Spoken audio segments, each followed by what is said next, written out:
Hello, everyone, and welcome to a discussion about the possibilities of regime collapse and state collapse in Russia.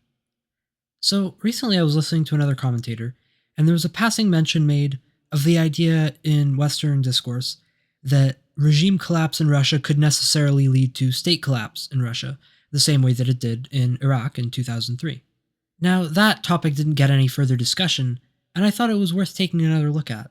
So I think the natural place to start is by differentiating between the regime and the state in Russia, and then looking at how a regime collapse in Russia might play out with regards to that state. Now, I would recommend an understanding of Russia that divides the country's political elite into three key groups. The first being the kind of regime insiders, the people around Putin who influence and make policy. The second of these is the sort of managerial class, people like Mikhail Mishustin or Elvira Nabiulina, who implement policies made by other people and essentially do the day-to-day work of keeping the Russian government, state, and economy running. And the third group are typically described as oligarchs. I don't think that that term is at all accurate. I think it's a misstatement to say that Russia still has oligarchs in the sense that the word has traditionally carried when used in regards to Russia. So maybe we can say economic managers of a sort. People who aren't necessarily regime insiders exactly, nor are they in the government, but they are entrusted with great responsibility in the economy, great wealth and resources. People like Oleg Deripaska or Andrei Melnichenko. There are also a lot of people who kind of blur these lines. For instance, the Rotenberg or Kovalchuk brothers are somewhat in between the area of economic managers, what many people call oligarchs, and being regime insiders. They are formally outside the government, they have no kind of official powers or legal influence, but they do have a tremendous kind of personal influence on Putin and an unusual and significant degree of access. But, as I said, they're not actually kind of inside the government, they have no official control over the state. There are also people who came out of the kind of economic managers class who would have liked to be regime insiders but never quite managed to break through, people like Yevgeny Prigozhin.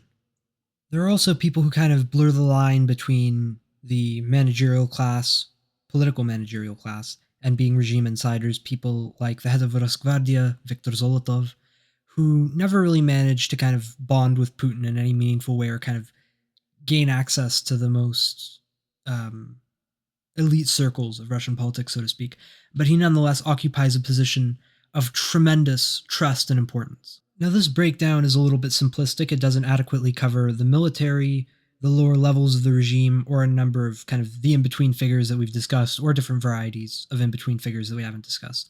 But for our purposes today, I think it'll be sufficient. Now, one of the core questions for understanding exactly how close to state collapse, regime collapse would be, is looking at exactly how tied into the state the regime is. Now, I think it's important to note that regime collapse is a very possible outcome, not necessarily in the next year or two, but in the kind of short-term to medium-term future. Putin's regime, as it stands now, lacks a succession mechanism that would be kind of prescribed either in a democratic state or even in a kind of party state like the Chinese one at this point. Now, it's been eroded at this point, but there's a kind of understanding when Xi Jinping dies or leaves power of what is supposed to happen for a new leader to be chosen and then kind of take power. Russia doesn't have that, and Russia hasn't had an actual transition of power by democratic means really since the collapse of the Soviet Union. Now, it's important to note on this subject that while Putin did win elections to remain in power, Putin never actually took power in an election. Rather, his time as president began when his predecessor Boris Yeltsin resigned on the New Year's of 1999 to 2000, and he was prime minister, thus constitutionally, he remained president for, I believe, 4 months prior to his first presidential election. Now, the regime as it stands has undergone 2 transfers of power, one from Putin to Medvedev and one from Medvedev to Putin. But those were both kind of overseen while there was an understanding that formal power was being shifted over to Medvedev, but most of the real power and the kind of informal power was remaining with Putin. And Putin had not died or been forced out of the political arena, so it was kind of a showy, carnival-esque transfer of power without that much actually changing in the kind of informal system, even if the change to the formal system was very significant. So an actual legitimate transfer of power, the kind of which you might expect as a necessity if, for instance, Putin died, has not actually been attempted under the current Russian system. On the other hand, the kind of political managerial class, the government, has undergone numerous major shifts in power over the time that it has existed under this regime. For instance, Putin took the reins of the government from 2008 to 2012. After that, it was run until 2020 by Dmitry Medvedev, who was then shifted into a largely meaningless role in the Security Council. And now the prime ministership is held by Mikhail Mishustin, who's a very different kind of political personality than Mr. Medvedev. There's also another important political institution which I haven't mentioned yet. There is the Parliament, the State Duma, and the Federation Council. Now, these are the government has to keep functioning. The government has to remain in place and continue doing its job, kind of regardless of the political situation, and in fact, more so because of the political situation. Putin has become kind of more dependent, in a way, on his economic managers, particularly Nabiullina, to keep the Russian economy stable in spite of sanctions and the cost of the ongoing war. On the other hand, the parliament has lost essentially all of its importance, except as kind of an instrument and mouthpiece for the government. Parliamentary positions can be a good way to reward regime loyalists or major supporters, kind of useful personalities, but the parliament has no meaningful role in shaping policy, and it's also very limited in the ways in which it executes policy that has been handed down to it. Now, this is what the government does, and it has generally a fairly active role in deciding how this should be done. Putin shapes kind of policy, and then Sergei Lavrov cleans up the kind of foreign policy side effects, ripples of Putin's foreign policy decisions, which he doesn't get much of a say in. Elvira Nabiullina and Mikhail Mishustin clean up and manage the kind of economic fallout and consequences of whatever foreign policy choices Putin is pursuing at the moment, and kind of execute domestic policies that he hands down to them. And in following this function, they kind of have a fairly wide degree of latitude in how they go about it, as long as they are getting results without causing major disruptions to things Putin cares about. Now, things are different for the regime insiders. They have a lot of actual influence over how things go and what policies are to be acted on. Now, Putin, of course, almost always has the ability to overrule them if he wants to, and if he's willing to expend, in some cases, the necessary political capital to do it. But they have an active role in shaping policy, and beyond that, they have perhaps in some ways a more important role in influencing Putin, both socially and politically, and even more importantly, in some cases, in shaping what information actually reaches him. Especially, for instance, the FSB chief, Alexander Bortnikov, has a big say over kind of what information will get to Putin from the FSB, and that shapes a lot of Putin's decisions. And for instance, I think we discussed this a little bit in the last episode. The government kind of official responsible, Sergei Lavrov, executes foreign policy that is handed down to him primarily from Putin. On the other hand, regime insiders like Sergei Shoigu, when he was Minister of Defense, was able to take a very active role in determining foreign policy with regards to the Middle East, and Nikolai Patrushev with regards to the Balkans. And in general, the regime insiders generally get a lot more say even on things that aren't necessarily officially or formally within their domain. In some cases, they can actually be more important in decision making than the people who are actually supposed to be policymakers for that particular area. Now, Russia has had two experiences in this regard that we're discussing today. One of regime failure that was followed by state failure, and one of regime failure that wasn't followed by state failure. In the state failure case, of course, I'm referring to the revolutions and civil war that began in 1917. And in terms of regime failure without state collapse, we are looking at the Soviet collapse, at which time the Soviet regime collapsed and some of the outer territories, the republics, broke away. But the Russian state, as contiguous with Boris Yeltsin's Russian Republic, continued to function, if not very well. So there have been a few major points at which the current Russian regime was at risk of regime collapse. There was a largely, in my opinion, largely theoretical possibility of regime collapse during the Prigozhin mutiny in June of 2023, and I don't think it would be unfair to say that there was a present but very small risk of regime collapse during the Bolotnaya protests 2011-2012 when Putin was coming back to power, and of course even a kind of fake transition of power like the one arranged between Putin and Medvedev always carries some risks with it. Now, with the Bolotnaya protests, I think it's fairly safe to say that while there was a tiny risk of collapse of the regime, there was no real risk of collapse of the state. And with the Perosian mutiny, theoretically possible, I suppose, but I think it would be extremely unlikely. And I think even then, regime collapse was really, as I said, largely a theoretical risk, which was very unlikely to come to pass. So, what kind of scenarios in the short term could result in an actual state collapse in Russia? Let's start with the possibility that a lot of people here kind of like to talk about, which I think is not quite a 0% chance, but maybe a 1 or 2% chance that this could happen. It's incredibly implausible. But let's say a kind of liberal Navalny style government was to take power in Russia after some wave of popular protests swept Putin out of power. Would that result in state collapse? Again, it's very unlikely, I think, but it is possible. If they moved kind of too hard and too fast against corruption, then this could result in kind of some sort of collapse of the state, especially if it hit both the government and the military at the same time. But the chances of that are infinitesimal. Almost certainly, it would instead result in either a reimposition of the old regime or an imposition of a new regime.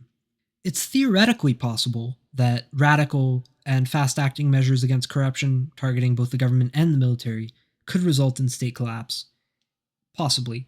Not at all a guarantee. But for that possibility to emerge, you would also have to accept that both the state, both the government and the military, the kind of core state institutions, would do nothing to protect themselves and prevent their own collapse, which seems frankly very implausible, especially when you look at the military. Now, what about other factors, other circumstances that could cause the collapse of a state? In Iraq, it was a military defeat combined with some questionable decisions on behalf of the occupiers. We won't go into the details of that, but one possibility for state collapse with regards to Russia would be a serious and overwhelming defeat in the sense of kind of major territorial acquisition or major degradation or destruction of its military capabilities by a peer or more than peer opponent. That would be the United States and NATO. Now, there is not likely to be a state collapse as a result of Ukrainian actions. The odds of that, I think, are infinitesimally small, although there could potentially be a regime collapse triggered by either just a black swan event in Ukraine, just continued kind of frustration among the elites. I think that's very unlikely right now, that either the elites will become frustrated enough with the war in Ukraine to create the potential for regime collapse in the short term, or that Ukraine will be able to do something that pushes us in that direction again in the short term, like a military seizure of Crimea. I think that those are kind of off the cards, but theoretically, I suppose it's possible. But a state collapse under those conditions is extremely unlikely.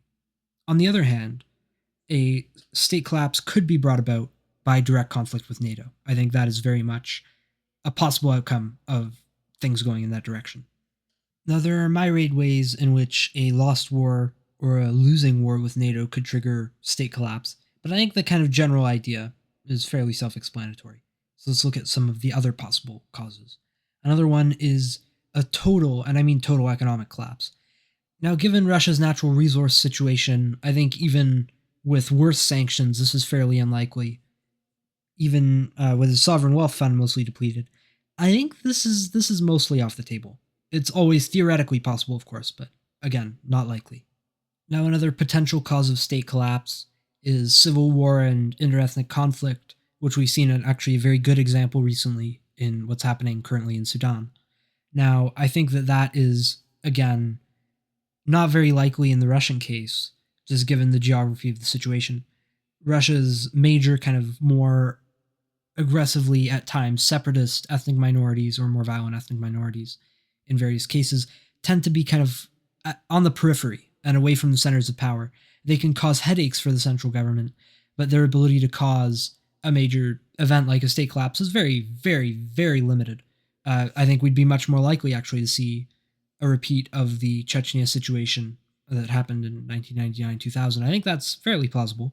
Not necessarily likely, but on the table potentially. I don't think that a state collapse as a result of interethnic conflict and civil war is really on the table for Russia in the near future. And now I want to look at the most, in my opinion, the most likely potential cause of state collapse, which is why I thought it was so important to make the distinctions earlier that we made, and that is a succession crisis. Now, when Putin and Yeltsin were transferring power to Medvedev and Putin respectively, there was kind of an anointed successor or an heir apparent. There would not be one if the Russian regime collapsed tomorrow, or I should say, if Putin died tomorrow. If Putin died tomorrow, then we would be looking at not a guarantee, but a possibility of regime collapse. There are many people who could potentially succeed him, but there is no heir apparent or anointed successor who would be guaranteed to take over, or even necessarily a single person who would be likely, let's say over 50% likely to take over. The situation is a lot more fluid than that, and there are a lot of people who would be in competition. Officially, of course, it would be Mikhail Mishustin, but that kind of has limited meaning in this context. So the question then, aside from the possibility of kind of a mismanaged military coup or theoretically a very unlikely civil war in the aftermath of a succession crisis, the question is, how could regime collapse potentially lead to state collapse outside of the context of a potential kind of anti-corruption campaign by succeeding authorities that went very wrong that we discussed earlier? One theoretical possibility is that in the midst of a succession crisis or a transfer of power that goes somewhat messily, local officials, not just in the regions and the kind of ethnic republics, but various local leaders see an opportunity to expand on their power and authority and attempt to take Russia from a kind of occasionally semi-feudal system, or feudal-esque even, not even semi-feudal, to a full kind of feudal system. And in this scenario, we could see regional leaders break away from the center and different regions of Russia become essentially, in a sense, semi-self-governing. And this would very much undermine the central kind of federal state and would very plausibly have the potential for regime collapse to be accompanied by a state collapse. Now, this is one possibility, but to be frank, I don't think that it's a plausible scenario. I could imagine, for instance, Chechnya taking more authority over its own affairs, trying to reassert some degree of independence, or cause, even in certain scenarios, all sorts of trouble for the central government. Or I could see the central government trying to repress some of the independence that Chechnya has gained, and that not going well. But I couldn't see regions across Russia, particularly in the West, kind of trying to assert their independence in a way that would be sufficient to even hint at state collapse. It's just really not on the cards at this time. Another potential possibility is that in the wake of a succession crisis, a wave of repression could destabilize the government so badly, remove so many kind of key personalities, that the government would cease to be able to function, and that could cause a collapse of the state.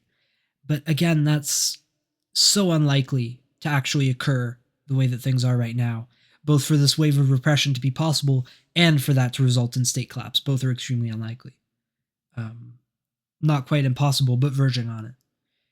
I think this is the most likely way that a state collapse could have occurred in the wake of the Prigozhin mutiny. There are other possibilities too, but again, it's just incredibly unlikely. I think it's very plausible that there could be a regime collapse which would be very ugly, very violent, and extremely disruptive, but it just doesn't look like a state collapse is kind of a plausible outcome right now. Now, the other big factor which weighs against the possibility, I think that we haven't touched on yet, is that nobody actually wants the Russian state to collapse right now. Maybe the Ukrainians a little bit, but nobody else. The West, NATO, the EU, the US, the Chinese, the Indians, none of the kind of major powers that have anything to do with Russia would be happy with a Russian state collapse. Maybe the West would be happy with it under different circumstances, but when you consider the nuclear aspect, it's something that everybody would be strongly opposed to. State collapse in a nuclear entity is just an extremely dangerous and concerning prospect.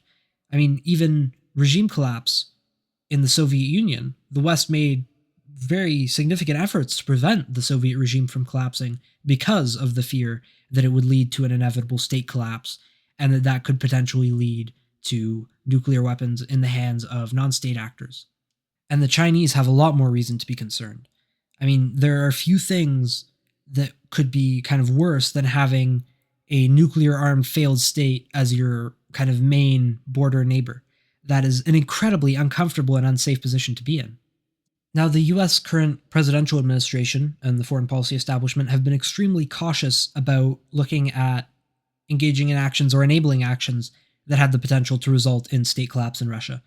And if it looked like a serious possibility, you can be assured that the Chinese would do almost everything that they could to prevent it. Again, having a nuclear armed failed state on your border is one of the worst things that could happen to a country outside of state collapse within that country. In terms of kind of foreign policy, outside of direct and catastrophic invasion, that's one of the worst outcomes, and one of the outcomes that a country will generally be the most keen to avoid.